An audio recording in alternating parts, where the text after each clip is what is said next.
Oh, hey, awesome. Can you hear me okay? I have you on speakerphone. Yes. Okay, great. This is Gail down in Florida. How you doing, Karen? Good. How are you, Gail? I'm doing all right. Good. I wanted to throw my hat in the ring a little bit for that one guy that called because he's making me emotional. I don't know why. But because I've found this topic to be very difficult to talk about with people in the flat earth world. So in a very real way, it does re-isolate you because, nobody likes the fact of being alone. I think that's kind of what it boils down to. Nobody really wants to think about death. And yeah, sure, none of us get out alive and all that fun stuff. But through my research anyway, and it's nowhere near the research that's been done, and it's really not a topic that, I don't know, let alone flat earthers, but anybody gets into is, what does happen after we leave here? And I think it's incredibly important to study this because we're going to spend more time there than here. And I think a conclusion is when you get tired of thinking. So I'm not concluding anything, but the research shows, and it is, it's not that it's quote unquote repeatable, scientific method so much, but when you study enough of these near death experience and out of body experience and life between lives and shared death experience, I mean, there's so many different topics under this realm that it shows. I mean, I'm a lot with Nathan Sanders on this. I think we might have started looking into it around the same time.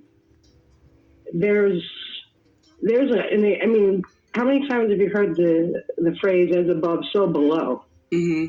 Because if that's the truth, we're in for a shitload of deception on the other side. I mean, I don't understand how people cannot look at that. I mean, I think the earth is beautiful, don't get me wrong, but I look at it as beautiful the way I look at a gas stain on the ground now. It's like it's this beautiful, pretty rainbow, but it's not good. It's not good for the planet, for the plane, wherever the hell we are. Mm-hmm.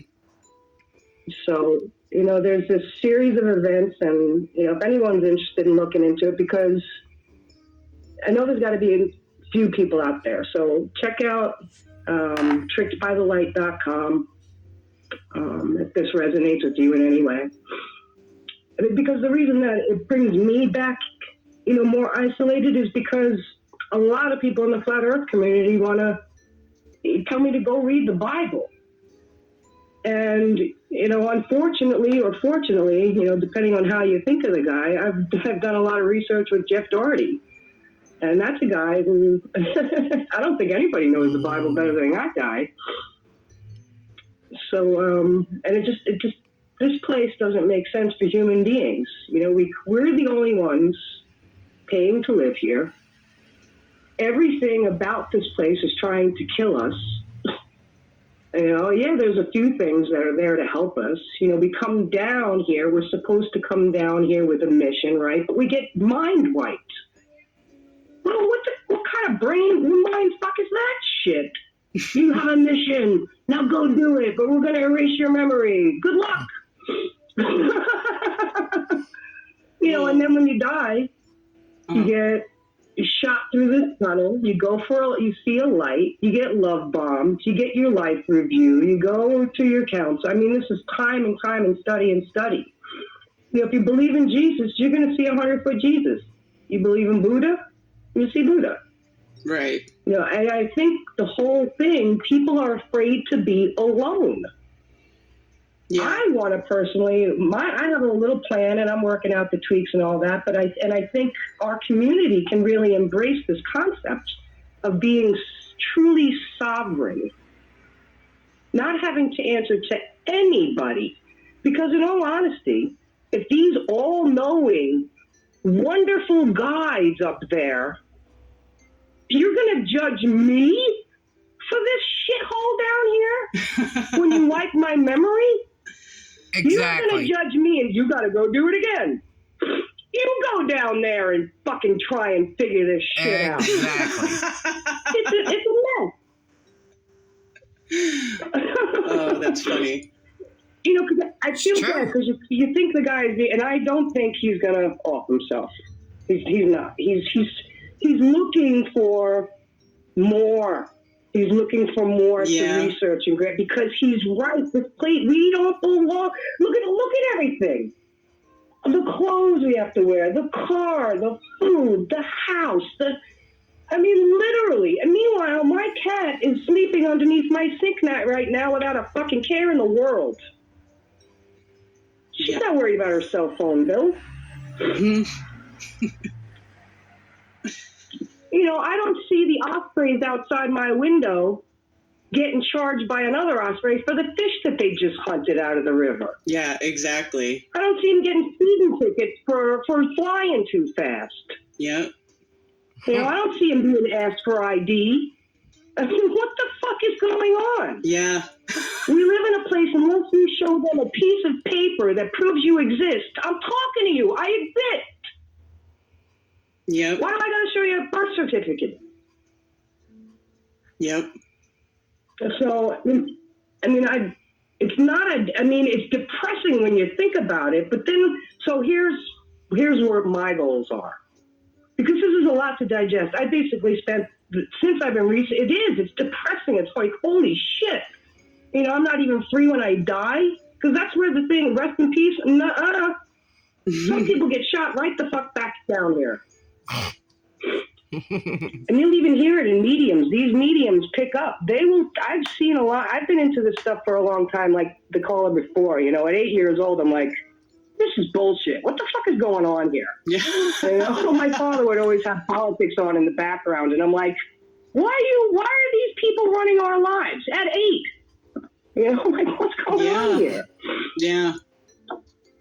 So I think what's really important for people to maybe kind of refocus on, is our dream life. Because we spend an awful lot of time, and they spend an awful lot of time fucking with our sleep as well. I mean, if you're lucky, you get your 8, and that's a third of our lives, this dream world. Yeah. So lucid dreaming is my new thing, too, because if you can control your mind enough where you can direct your own dreams, now that is a powerful mind. Yeah. That's a powerful mind. Yeah. And just the word, too. I remember, like, I don't know if it was before I figured out the whole flat earth thing or after, but going through the English language and how they've just messed with that. I mean, our mind, M-I-N-D, has been M-I-N-E-D'd. Mm-hmm. You know, we go to work to earn E-A-R-N until we're in an U-R-N. Yeah. We work all week only to be weakened by the weekend. Yep. Good morning. Yeah, exactly. That's why I always say good rising. Yeah, I started saying that to my, yoga class a few years ago, and now when they say good morning, they go, "Oh, I'm sorry. Good rising." Yeah, good rising. I mean, there's certain things. It's so their spells have been so intricately interwoven into the English language. It's so hard to change sort of the things that you say to try to change that the frequency emitted. You know what I mean? And that's real, and they know. That's why they made every other country learn. I mean, that's why every other country knows English. We don't know any of theirs. Right. They want the whole world putting this spell on themselves. Yes, I think that's true. So I invite people to just consider it. I'm not trying to convince anybody of anything, but consider it. that because if it is as above, so below, you're looking for at least down below here. We know the kind of dickery we're dealing with. Up there, good Lord only knows. Yeah. I hadn't really thought about it that way, but you're right. But also too, it makes sense because, this realm, wherever we're living, it's like, this is the place where like the physical and the metaphysical interact, right? There's way more unseen things going on here than there are seen, which is crazy to think about.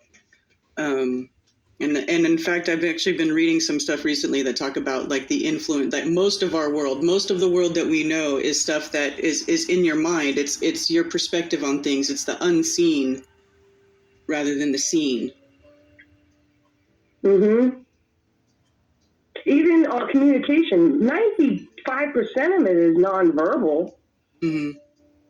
I think they purposely kicked out cell phones because our telepathic abilities are about to kick up. Look how dumb we all are now. Yeah, they're very distracting. I had every person's phone number I ever met in my life in my head. Yeah, remember when we used to all memorize phone numbers and we had dozens of numbers memorized? Yep.